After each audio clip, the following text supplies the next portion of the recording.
See if our guest knows the answer to that. We love talking to him each and every week. Right here at 8:05 on Thursdays from The Athletic, it's the one, the only Sam Amick. Sam, how are you? Good morning, gentlemen. Everybody good? Everybody quarantined and safe? Oh, guys, you there? I can't hear you. Yeah, we got you. You hear us okay? Sam.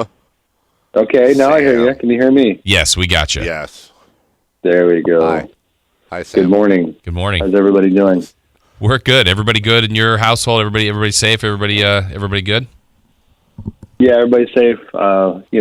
Little stir crazy, but hanging in there. Don't have rats. Gonna probably lose a Facebook friend here pretty soon. Dave said he's gonna cut me off. Sam's getting loose on my Facebook, talking about I don't give a rat's. Like he's working a rat into every comment. Sam, let me ask you: you're a big reporter. You have like a lot of Twitter followers and stuff, and you're generally. Is that a reference to my increasing weight? Is that what you're doing here? The bit. Wow, somebody. Yeah, for the guy who invented the phrase "cushy poker player build." Let's just calm down. I'm assuming you're doing on occasion some live TV spots from your house. I know I've seen these before with you, even before all this happened. I have to ask you, the place in your home where you choose to have your little TV studio setup, do you have a bookshelf behind you? And why is it that everybody has a bookshelf behind? Like, everybody has a bookshelf behind them, and it's really bothering me. That's fair. No, my days of I haven't done any TV since we've been on virtual lockdown. We don't have the same video component at The Athletic that we had at USA Today. So USA Today, I did a lot of video, but yes, I have a bookshelf that would be in the back of the video. Why? What is it? Is that a thing with reporters? Is it like, look at what I read, I'm smart? I mean, what is the deal with the bookshelf? Leather-bound books of mahogany. Well, right. First of all, it's a good sign that I haven't done video in front of it, and I'm actually right by it right now. It's a good sign I haven't done video in a while in that style, because at some point, as I look at it, one of my son's Luke Skywalker comic book got put front and center on the bookshelf. So that would be an unexpected addition to the background visual. Maybe I'm smart. Look at me. I don't know. Like because you can't, you don't want a blank wall, because then everybody says it's a hostage video. Yeah. Then like the options are limited. I mean, you can't do, like I have two big windows in my office. You can't do a window because then the lighting will mess up, and just reflections and things like that. I could have done. I have like the token obligatory, sports memorabilia on the wall. I have a cool like wooden photo that's probably about 18 inches one way and a foot the other way of Will Chamberlain having a tip-off at the Forum against Kareem. I could have that in the background. That would probably be apropos. But, yeah, the answer to your question, which is that it's like an intellectual sign, which is dumb and douchey, but it is what it is. Now, Sam, I don't know if Dave has this feel. I just have this hostage visual. So knock twice if you need help. So we have some sort of clue to get help to the Amick house. Believe me, I can say this now because it's my old job. When I was doing some of those USA Today videos, I was a hostage because I did not feel like doing them.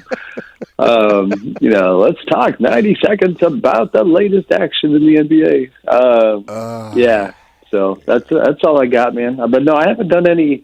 I haven't done any TV or anything since we've been here. I'm guilty of, if any of our local TV friends are listening, I'll publicly apologize, because I'm guilty of, like, whenever I get invited to come in studio, even from our great friend Sean Cunningham at Channel 10, like if I was going to do it for anybody, I would do it for him, and I just go, I don't want to drive there. And so a couple of times, I've had their crews come to the house, and then you do the old standing on the street talk back type of deal. Mm. Yeah. I'm Sam. I don't like to drive into TV studios. Gotcha. I mean, they're not cutting a check, Dave. You know what I mean? Like, and I'm sitting here saying this in every TV interview I've been a part of. Like 9 out of the last 11 have been in my front yard. So I hear you. Well, you flip it the other way. I'm such a great family man. I don't want to take time away. There you go. Well played. Sam, what was the other thing, important stuff to get to before we get to basketball? Oh, yeah.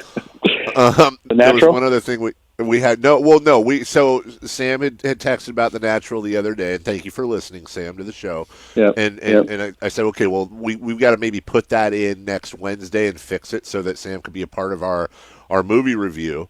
But we did watch A League of Their Own last night, and my first question is, do you have do you remember that movie enough to you've seen it, right? Yeah, I've definitely seen it. It's been years. There's no crying in baseball is the obvious first flashback that comes to mind. Go ahead. What do you got? I'm sorry. I was going to say, do you, at the end of the movie, Kit, the little sister, crashes into Gina Davis's character, who's playing catcher, to score the winning run, and you see the ball fall out of Gina Davis's hand. There's a huge debate that we had and that has been happening in the world since that movie came out. In your opinion, did Dottie drop the ball on purpose to allow her little sister to get the spotlight, or did Kit just crash her out? Good debate. Good debate. I mean, that's the beauty of good, filmmaking is my recollection of those characters are that, like, the answer is somewhere in between based on who they were as characters, right? Like, Kit was aggressive and spunky and competitive, and so she had it in her to knock it out, and then Dottie, had the softer side to her. So I don't know. I got to go with. Way to take a side. Shut up. And after my sports writing career comes to an end, I'll be a politician. Okay, if I got to pick one, let's see. Ball's coming out. No, I mean, it's a sports movie, so shut up. I'll go with Kid knocking it out. It's the game-winning play. That's a great flick. I need to show that one to the boys. Our sons, we've been on this nostalgic movie kick. It's been really fun. Ferris Bueller's Day Off, The Natural. Good. Stand By Me is coming up next, so we're making our way through it all. LaChance. Dave, another reference to LaChance. Oh, Gordy. Yes. Gordy LaChance. Well, you should watch it, Sam, because Dave and I were both in the same boat that we had not seen it probably like you in maybe a decade plus. And I think both of us really, I will say this, enjoyed the movie. So I think the family will enjoy A League of Their Own. Yeah. No, it was a great flick and ahead of its time. Just in terms of the female component, I think even now you can appreciate that even more. So, yeah. Well, sorry about really swearing in front of your kids, by the way. Sorry, Sam. I forgot. Publicly. When did you do that? Wasn't it you that told me you were watching the doc over the weekend, and I said a bad word, and your kids were watching? Was that you? Oh yeah, no, not the doc. Yeah, you're. I thought it was hilarious. It was your rat video when. That's right. That's right. It was the end of the rat video, and you called the rat the D word. Sorry about that. Yeah, that's the other. It is what it is. Unfortunate side effect of quarantine. Our standards for like I used to cringe when the F-bomb came on the TV and lunge for their remote. You know what I mean? Mm-hmm. And granted, listen, we got an 8th grader and a 5th grader. They're not tiny. 5th graders still on the smaller side, but they're not. They're not kindergartners. So yeah, I used to lunge for the remote and be like, "Oh, potty language." Now I'm just like, whatever, just let it roll. Sam Amick joining us from The Athletic. Dave and I played a clip earlier of Mark Cuban saying, he'd love to see the league back optimistically by mid-May. That seems really early to me, but I don't know. Are you hearing anything closer to any kind of timeline for the NBA? I'm not. I mean, I've seen the same stuff you guys have as far as just little signs on social media and interviews that make you wonder. Last night, last night there was a tweet.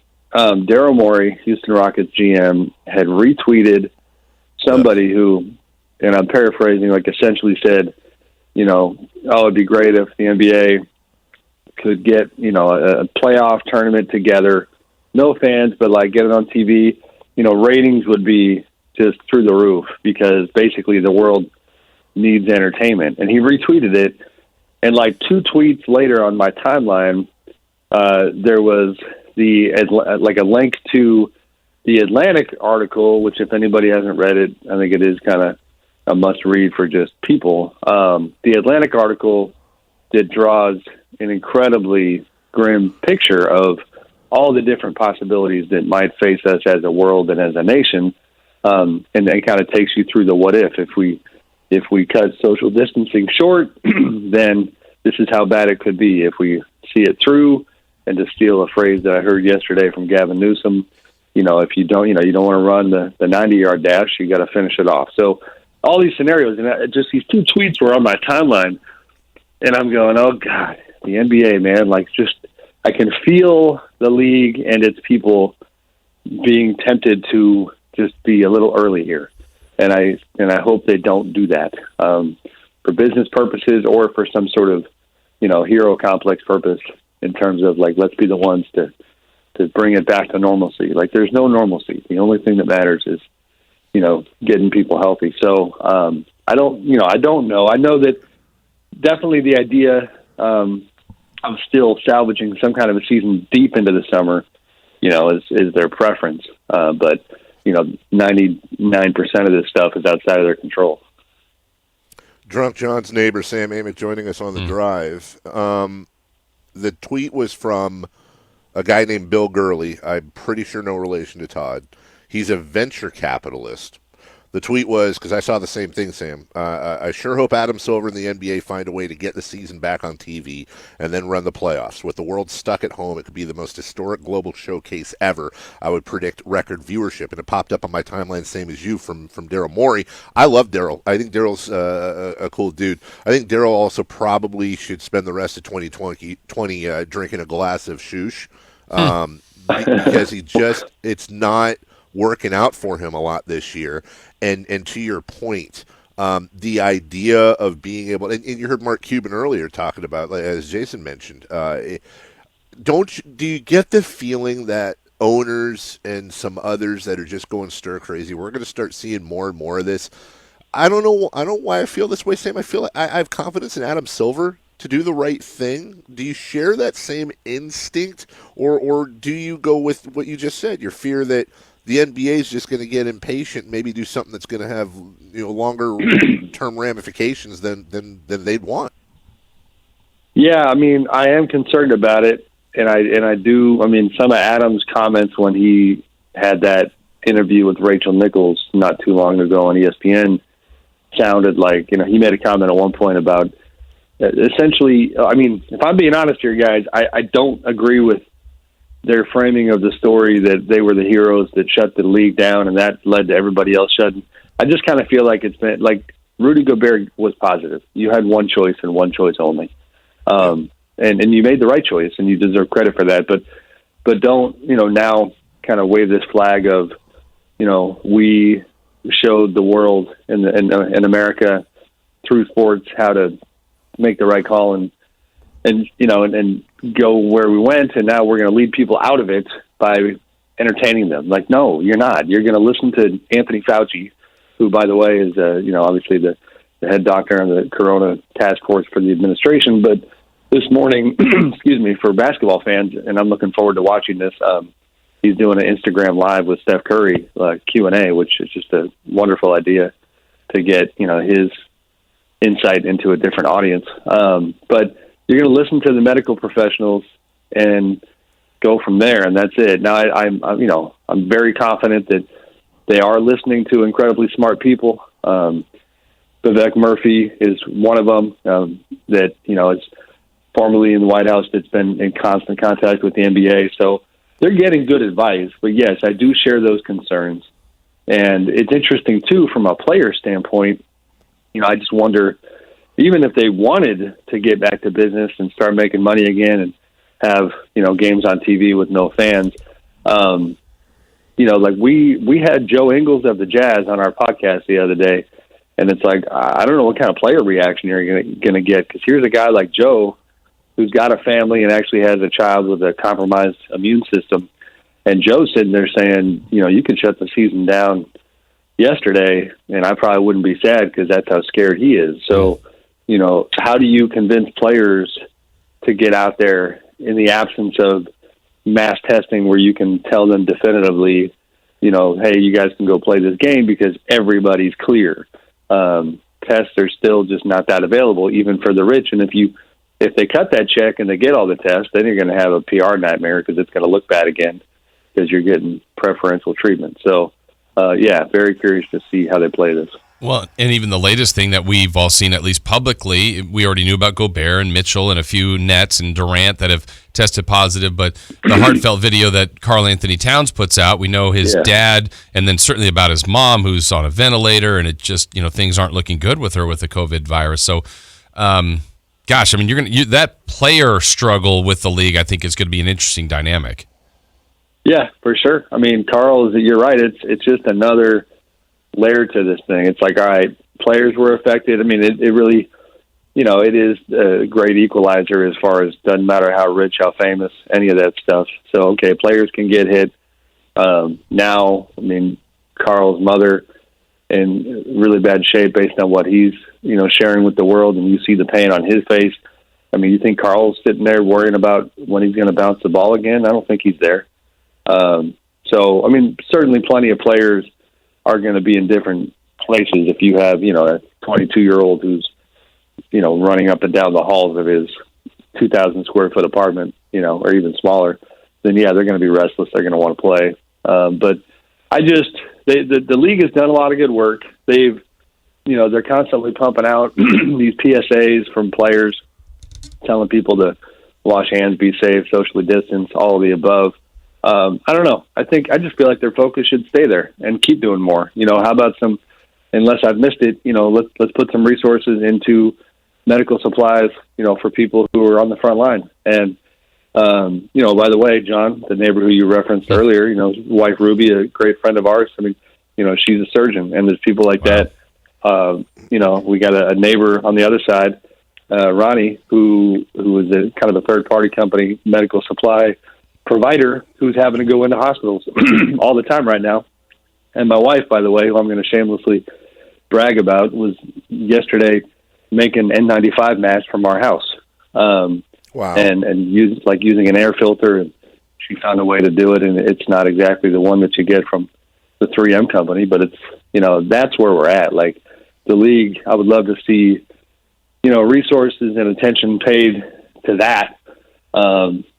And less so much on here's the 15 possible ways that we can still salvage a season. Yeah, well said, Sam. We always appreciate your insight. We had some fun with you today as well. We look forward to talking to you next Thursday. Be safe, and we'll talk to you then.